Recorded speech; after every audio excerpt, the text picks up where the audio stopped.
We have Michael Kazanowski. He's an MSU grad from 2012 and co-founder of High Five Spirits and Gypsy Vodka. Not only can he give you a recipe for a killer quarantini, but his company now makes hand sanitizer by the gallon in their Petoskey-based storefront. Michael and his partners at Gypsy Vodka take a community-first approach to their business. They've routinely donated their hand sanitizer to hospitals, healthcare facilities, and first responders on the front lines of the COVID-19 effort in the greater Petoskey area. Michael, great to have you on the program. Hey guys, it's great to be here. Thank you so much for giving us the opportunity to come on here and talk with our fellow Spartan alumni and kind of share our story of what we are doing and what's going on in the world of PPE and the world of vodka. So Michael, when the pandemic first hit Michigan, hand sanitizers was one of the first things that become very scarce. Tell us about your decision and the experience itself of transitioning from producing vodka to hand sanitizer. Yeah, so we were following the COVID-19 stuff pretty closely. We're in a small town, and everyone kind of works with one another and sticks together. And we started hearing from doctors and nurses at the hospital that they were running low on hand sanitizer. And going to Myers and stuff, you would see that this stuff is just nowhere to be found. So finally, the TTB, who regulates distilleries, gave us the green light to start producing hand sanitizer. And as soon as we got the green light, we were in contact with McLaren Health Systems, and they told us their dire need for hand sanitizer. They told us they had about 2 days left of hand sanitizer for their hospital. And hearing that when this thing was just about to take off, we were pretty worried. So we didn't really think much about it. They called and we had the equipment on hand to make the stuff. And we're like, whatever we could do, let's do it. So we immediately stopped production of vodka and shifted over to making hand sanitizer. And what are some of those challenges involved in that, Michael? That, turning on a dime like that can't be easy. Yeah, there's definitely a lot of challenges. We know how to make it, but making hand sanitizer was a complete different thing. And I'm just very fortunate for the people at McLaren Hospital. Their pharmaceutical team were a huge help in making the hand sanitizer to begin with. We had a recipe to follow. We sent them a sample of it. They tested it out. And from there, we were able to scale it on up.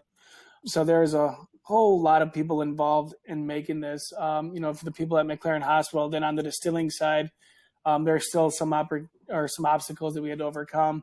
So we were able to reach out to our buddies at a distillery down in Lansing called Michigan Distillery, and they were able to walk us through it. So we had about, probably a week long of learning process and making sure that everything we were doing was the right way. And then McLaren Hospital was able to test it for us, and it was able to work for them. So that was a big relief. And as soon as we had the first 5 gallons done, we're like, let's scale this up and let's make it as much as we can to make sure we can get as much sanitizer to our frontline heroes as possible. And that's what we started doing. So we haven't made vodka in like almost 2 months now, but we've been making a lot of hand sanitizer, which every day people come in and they thank us. And really it's no biggie for us. I mean, it gives us something to do, and just seeing how appreciative the nurses are, the doctors are, the firefighters, the police people. They're just so appreciative coming in there, grabbing a couple gallons of hand sanitizer. And, it really makes you feel good. It's like, this keeps us doing stuff, but at the same time, it gives them the sense of feeling protected. And they're the ones that are putting their lives out there on the line for us every single day. So if we can give them just a little bit of support and a little bit of protection, then, that's a win in our column right there. Yeah, and you started to answer it there, Michael, but talk about, I think you sell it out of the Petoskey storefront, but your decision to donate most of it, where did that come from? That just came from, I guess, the community first approach. We didn't really think anything of it at the time. They just came in, do you guys have hand sanitizer? And it just didn't seem right to charge like a lot of the first responders and, other people on the front line when they're going through so much and they're literally putting their lives on the line for us. It didn't really make a lot of sense to be like, oh, here, take some money. We didn't want them to think twice. We wanted them to grab whatever they needed and to make sure they felt protected. And so what's a typical day like for your team, and how much can you produce in a day? How much have you produced so far? Yeah, we probably produced close to 4,000 gallons now, which we look back and we're like, I can't believe how how we got it down so far. Because when we first started doing it, we were not producing that much at all. We were probably doing, 150 to 200 gallons at a time. And now we got it. So it's pretty set up. I mean, we have a lot of friends that come in and volunteer. So we have the same people there at all times to help us do it. But a typical day goes through, usually we'll make the ethanol a couple days ahead of time. And then once we have the ethanol, that sits at about 192 proof, which is, we call that high proof neutral spirit. What we do from there is we take the high proof ethanol, then we throw some hydrogen peroxide in there, throw some distilled water in there and some glycerin in there and mix it all up. And then we bottle it by hand and you have hand sanitizer. So the whole experience hasn't been too crazy, but there were a lot of the learning curves, like the hydrogen peroxide has to be at 3%. Well, ours was at 30%. What do you do? So we call our buddies out of Michigan. We're like, how do you cut it? Do you just cut it with water? Is there some, other kind of scientific way to do it? And they were able to walk us through everything. So that really made us appreciate, where we are in this industry. And I mean, every time we log on to Facebook, you'd see another article about another distillery doing this and another distillery doing this. And for us, it was a big team effort. I mean, McLaren Hospital had their people helping us out. Michigan was helping us out. Dow Chemical was able to donate a bunch of the stuff in the beginning just so we could start producing the hand sanitizer. So really, I mean, there was a lot of people involved in the community that, they didn't hesitate to help out. They're like, we need this right now. Make it, ask questions later. Is this something you think you'll do for a while, even as you transition back to vodka? I've got a feeling we're going to need hand sanitizer for a while. Yeah, I mean, we keep saying we want to stop and get back into making our spirits, but it's really hard to say no when, even if it's a construction company trying to get their employees back to work, if we have the means to make the hand sanitizer and somebody needs it, it just doesn't really feel right to say, no, we're not going to make this anymore. And obviously the need's just growing and growing. We want to keep on making it. And our goal is to get it to as many people as possible. Why was MSU the right place for you, and how has it impacted you? How still does it impact you to be a Spartan? MSU was always the right choice for me. Ever since I was a little kid, there wasn't really another school I ever really thought about going to.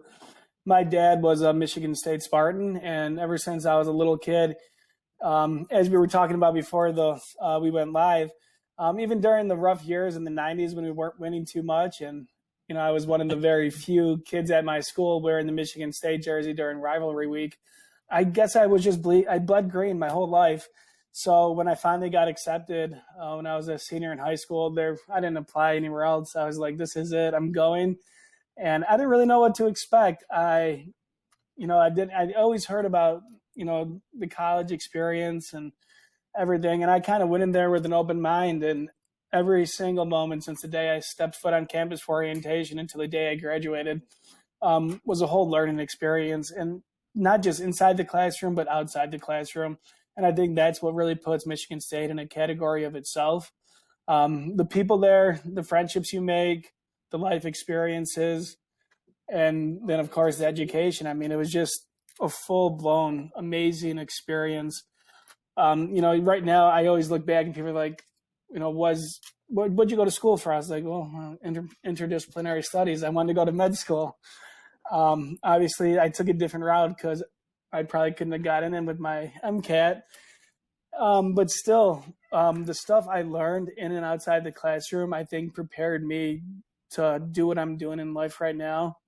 And it gave me, above everything, a work ethic where you're not afraid to get your hands dirty and, spend long hours when you have to get things done. I mean, I think most people that are watching this were in the same boat as me. I mean, you've spent hours and hours and hours at the library for finals week, sitting in a cubby hole, doing group projects, kind of working with one another and learning how to take the next step in life and become, a self-sufficient adult. And aside of that, to be able to learn to give a hand out when you need to and help your neighbors out. Just like we always say, Spartans will. Indeed, Spartans will. Michael, we'll just summarize then what you'd like us to know about what you're doing at Gypsy Vodka related to COVID-19. Pretty much what we're doing right now is we are making hand sanitizer for people on the front line.